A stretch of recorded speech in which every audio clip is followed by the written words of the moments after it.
ನಮಸ್ಕಾರ. ಎಲ್ಲರಿಗೂ ವರಮಹಾಲಕ್ಷ್ಮಿ ಹಬ್ಬದ ಹಾರ್ದಿಕ ಶುಭಾಶಯಗಳು. ಎಲ್ಲರಿಗೂ ಆ ತಾಯಿ ಆಯುಷ ಆರೋಗ್ಯ ಕೊಟ್ಟು ಕಾಪಾಡಲಿ ಅಂತೇಳಿ ಕೇಳ್ಕೊಳ್ತೀನಿ.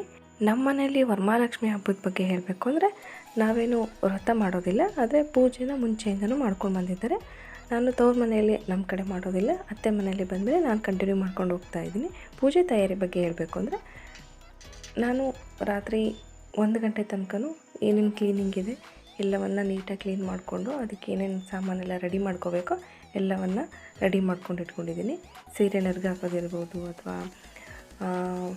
ತಾಳಿ ಮಾಡ್ಕೊಳೋದಿರ್ಬೋದು, ಗೆಜ್ಜೆ ವಸ್ತ್ರ ಆಗಿರ್ಬೋದು, ಕಂಕಣ ರೆಡಿ ಮಾಡ್ಕೊಳ್ಳೋದಾಗಿರ್ಬೋದು, ಈ ರೀತಿ ಯಾವುದೇ ಒಂದು ಏನೇ ಕೆಲಸ ಇದ್ರೂ ಎಲ್ಲನೂ ರಾತ್ರಿನೇ ಮಾಡಿ ಮುಗಿಸ್ಕೊಂಡಿದ್ದೀನಿ.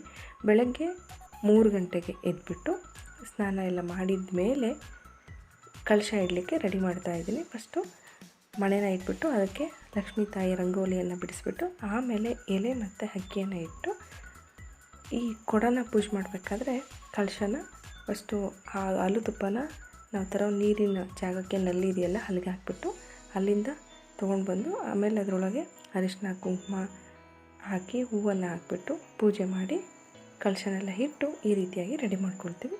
ಇದಾದಮೇಲೆ ಕಂಕಣ ಕಟ್ಟಿ ತಾಳಿಯನ್ನು ಹಾಕಿ ಉಳಿದಿರೋ ನಮ್ಮ ಏನು ಅಲಂಕಾರ ಇದೆಯೋ ಅದನ್ನು ಮಾಡ್ಕೊಳ್ತೀವಿ. ಬಟ್ ಇದಿಷ್ಟು ಮಾತ್ರ ಇಂಪಾರ್ಟೆಂಟು. ಕಳಶ ಕೂಡಿಸೋದು ಬ್ರಾಹ್ಮಿ ಮುಹೂರ್ತದಲ್ಲಿ ಆಗಿರೋದ್ರಿಂದ ಬೆಳಗ್ಗೆ 5:15 ನಾನು ಕೂರಿಸ್ದೆ. ಯಾಕೆ 5:15 ಅಂತಂದರೆ 5:15 ಸಿಂಹಲಗ್ನ ಸಹ ಸ್ಟಾರ್ಟ್ ಆಗ್ತಾಯಿತ್ತು. ಎರಡಕ್ಕೂ ಕರೆಕ್ಟಾಗಿ ಮ್ಯಾಚ್ ಆಗಲಿ ಅಂತೇಳಿ 5:15 ನಾನು ಕಳಶನ ರೆಡಿ ಮಾಡಿ ಕೂರಿಸಿದೆ. ಬೆಳಗ್ಗೆ ಬ್ರಾಹ್ಮಿ ಮುಹೂರ್ತದಲ್ಲಿ ಕೂರಿಸೋದು ತುಂಬಾ ಶ್ರೇಷ್ಠ. ಬ್ರಾಹ್ಮಿ ಮುಹೂರ್ತ ಅಂದರೆ ನಾವು ಬೆಳಗಿನ ಜಾವ 4 ಗಂಟೆಯಿಂದ ಸ್ಟಾರ್ಟ್ ಆಗಿರುತ್ತೆ. ಜೊತೆಗೆ ಸಿಂಹ ಲಗ್ನವನ್ನು ಸಹ ನೋಡಬೇಕಂತಂದರೆ ನಮಗೆ ಲಗ್ನ 5:15 6:15 ತನಕ ಸಿಕ್ಕಿತ್ತು. ಸೊ ಎರಡಕ್ಕೂ ಮಧ್ಯಕ್ಕೆ ಕರೆಕ್ಟ್ ಆಗಲಿ ಅಂತೇಳಿ ನಾನು 5:15 ಕರೆಕ್ಟಾಗಿ ಕಳಶನ ತುಂಬಿಸಿದೆ. ಅದಾದಮೇಲೆ ನಾವು ಅಲಂಕಾರ ಮತ್ತು ನೈವೇದ್ಯವನ್ನು ನಿಧಾನಕ್ಕೆ ಮಾಡ್ಕೋಬೋದು. ಅದಿಷ್ಟು ಮಾತ್ರ ನೀಟಾಗಿ ಮಾಡ್ಕೋಬೇಕು. ಈ ಒಂದು ಪೂಜೆನ ಬೆಳಗ್ಗೆ ಬ್ರಾಹ್ಮಿ ಮುಹೂರ್ತದಲ್ಲಿ ಮಾಡೋರು ಮಾಡ್ತಾರೆ, ಮತ್ತು ಸಾಯಂಕಾಲ ಗೋಧೂಳಿ ಲಗ್ನದಲ್ಲಿ ಮಾಡೋರು ಮಾಡ್ತಾರೆ. ಎರಡೂ ಟೈಮಲ್ಲೂ ಅವ್ರು ಹೇಗೆ ನಡ್ಕೊಂಡು ಆ ರೀತಿಯಲ್ಲಿ ಪೂಜೆ ಮಾಡ್ಕೊಂಡು ಹೋಗ್ತಾರೆ. ನಾವು ಪೂಜೆನ ಬೆಳಗ್ಗೆ ಜಾವ ಮಾಡಿದರೂ ಸಹ ನಾವು ಕುಂಕುಮನ ಮುತ್ತೈದೆಯರಿಗೆ ಸಾಯಂಕಾಲನೇ ಕೊಡೋದು. ಅಷ್ಟರೊಳಗಡೆ ಯಾರಾದರೂ ಮುತ್ತೈದೆ ಮನೆಗೆ ಬಂದರೆ ಅವಾಗ ಅವ್ರಿಗೆ ಕೊಡ್ತೀವಿ. ಬಟ್ ಕುಂಕುಮಕ್ಕಂತೇಳಿ ನಾವು ಸಾಯಂಕಾಲನೇ ಶ್ರೇಷ್ಠ ಅಂತೇಳಿ ಸಂಜೆ ಕೊಡ್ತೀವಿ. ನಾವು ಯಾವುದೇ ಪೂಜೆ ಮಾಡಲಿ ವಿಘ್ನೇಶ್ವರನ ಪ್ರತಿಷ್ಠಾಪನೆ ಆಗಬೇಕು. ಫಸ್ಟ್ ವಿಘ್ನೇಶ್ವರನಿಗೆ ಪೂಜೆ ನಡಿಬೇಕು. ಅದನ್ನು ಮಾತ್ರ ಯಾವ ಹೆಣ್ಮಕ್ಳನ್ನು ಸಹ ಮರೆಯೋದಿಲ್ಲ ಅನ್ಕೋತೀನಿ. ಮತ್ತು ಇನ್ನೊಂದು ಕಾಮಾಕ್ಷಿ ದೀಪವನ್ನು ಸಹ ಇಲ್ಲಿ ನಾವು ಮುಡಿಸಿಡ್ತೀನಿ. ಕಾಮಾಕ್ಷಿ ದೀಪ ಬಂದು ಪ್ರತಿ ಶುಕ್ರವಾರ ಇಲ್ಲ ಈ ರೀತಿ ಲಕ್ಷ್ಮೀ ಪೂಜೆ ಇದ್ದಾಗ ನಾನು ಬಳಸ್ತೀನಿ.